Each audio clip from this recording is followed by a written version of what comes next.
so move up to the front edge of the chair. Flatten the feet out. All right, want to center the body, center the head, level the head.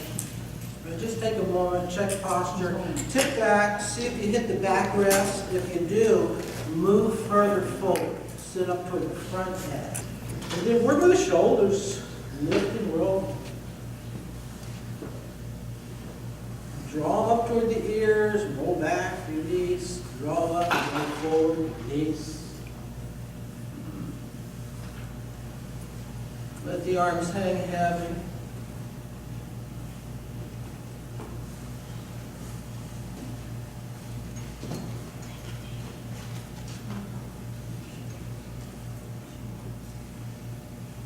That's it, yeah. Lift the shoulders.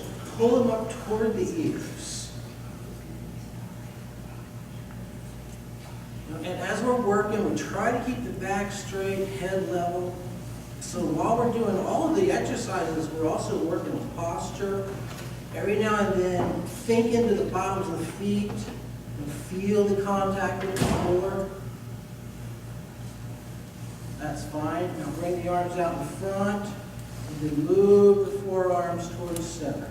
Float it up and out, back in towards the center. Very mild movement.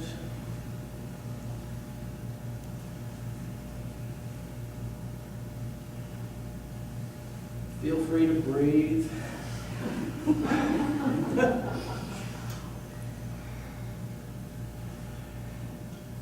That's fine. And then bring the hands back by the ears. You can just touch the side of the head or the back of the head with the fingertips. Spread the elbows, spread the chest. And then bring the elbows in towards center. All right.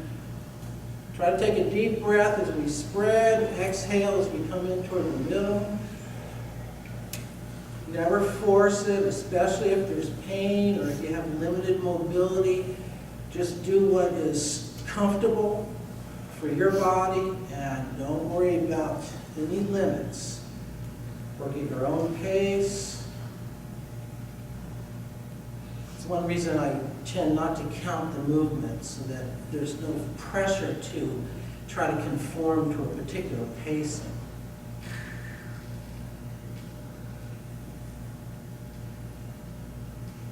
There we go. And release it.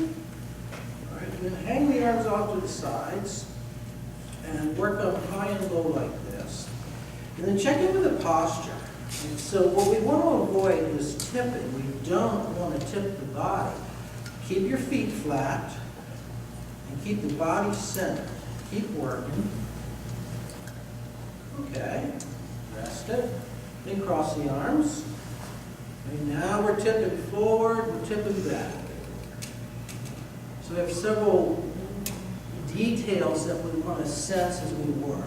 Right? We want to feel it as we come forward and the head comes over the feet.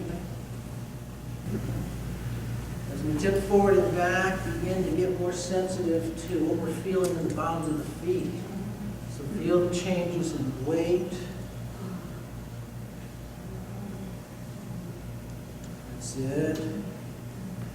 Now as we come forward, keep the head up.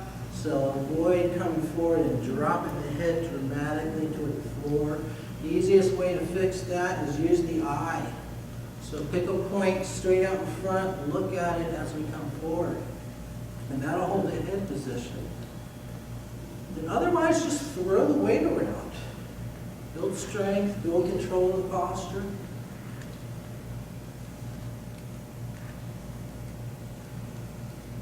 Bring it on center. And now tip from side to side. So again, I want to feel the change in pressure in the bottom of the feet, and also want to be sensitive to the position of the head relative to the feet. So I can feel it as my head starts to get beyond the edge of the foot. But that's one of the landmarks, one of the sensitivities that we work with in balance all the time. We're constantly relating position of the head relative to the base. We're analyzing very quickly the different pressures in the bottoms of the feet and making adjustments in our balance depending on what we're feeling. Of course, the inner ear is guiding us, telling us whether we're vertical or not. Visual system is picking up all kinds of cues to help tell us where we are in space. And all that works together to create a state of balance. Bring it back on center. And the cross of the arms puts a little more demand on the posture. So now we want to circle. We want to lean into it, move it around. Again, feel the head, relationship to the feet. Doing a nice job with the posture. Keep the head up. Broaden the range of motion as much as we can without being uncomfortable. That's it. And go around the other way.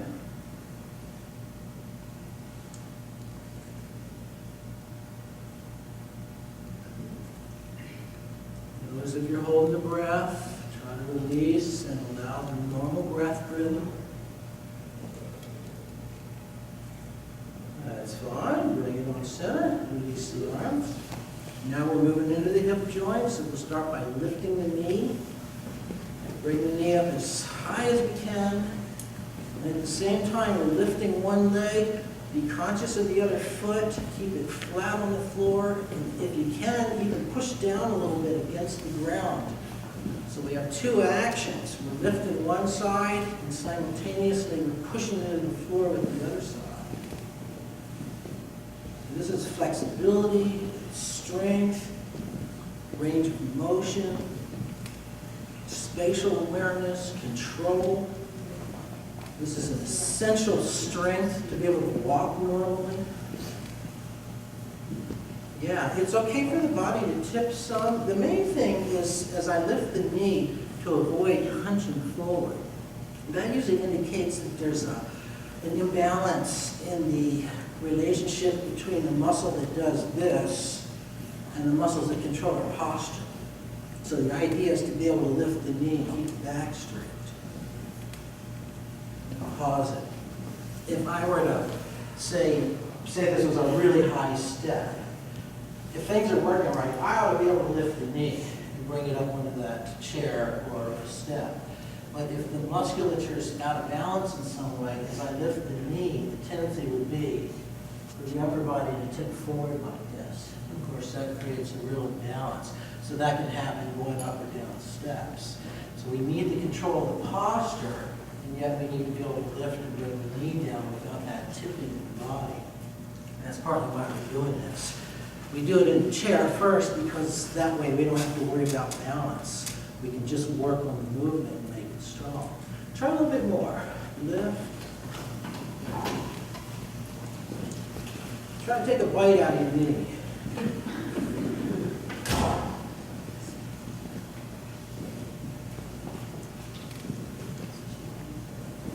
There is no cheating. You can do it any way you want. You can haul it up there. You can hire a tow truck if that's what it takes. It's all good. There we go. Now we're into the knees. So extend and flex. Yeah, let the cracking and popping work its way out.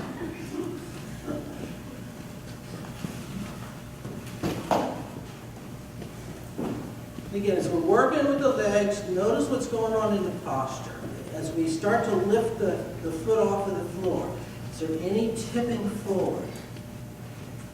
Try to maintain vertical as best you can. I like to keep the hands here on the thigh because I actually like the feedback of feeling the muscle contract. And sometimes a little bit of feedback can be very useful. And pause it. Like if, you can pause, if a person has say a noticeably weak leg, maybe due to a stroke or something, and there's difficulty standing, one thing that can help is just lightly touch the weak leg as you stand. And you may find that having that slightly raised awareness will enable you to engage the legs a little better and get up. So sometimes just a little touch in an area of the body that's weak in some way can raise the awareness and improve the functionality. Right? Ankle joint. Raise one leg, hold under the knee, and let the leg hang loose. Then bring posture up, ground the other foot, begin to rotate it. So the idea is to get the movement in the ankle joint. If I can't do it like this, another option is to cross it over the thigh in order to isolate the foot, or I can cross it over the shin if I can't get my leg up that far. Reverse the direction. Try to do it without looking at it. Try to feel it.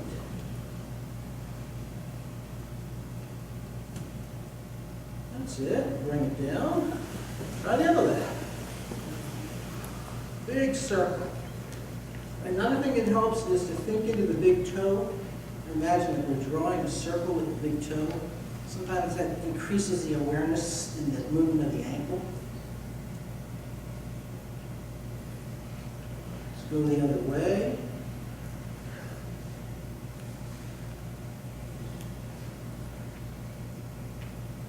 Remember, the ankle joint is one of the first joints to react when we go out of balance.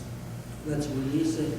The ankle also tends to lose mobility and strength as we get a little older. So the strategy here is maintain flexibility, strength, sensitivity, and reactivity in the ankle joint. Now we're into the bottoms of the feet. So we're combining sensory elements with movement pattern. We start by tapping the heels. So we're working the weight-bearing surfaces. Heel, edge of the foot, ball of the foot. We do a little work with the toes because they're controlling elements. And you want to hit the ground hard enough to get some vibration. Again, keep the head up. Try to feel it more than you look at it. You could close your eyes.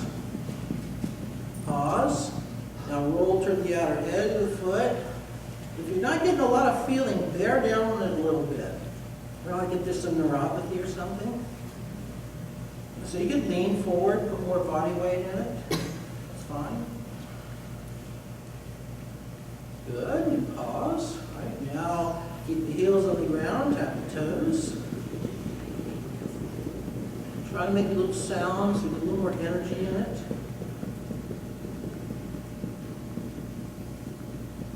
Yeah, pause. Let's repeat the whole sequence, start with the heels. So when we're walking, the weight flows from the heel to the edge of the foot to the ball of the foot. Heel, edge, ball of the foot. So we're working the same sequence. Now work the edge.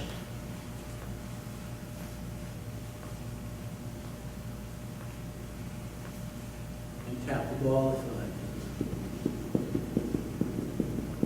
Okay, even though we're isolating movements, the structure of the practice simulates the same kinetic patterns that we use all the time in our bodies. Let's pause it. Yeah. Now just try this. Throw a little temper tantrum. Feels good.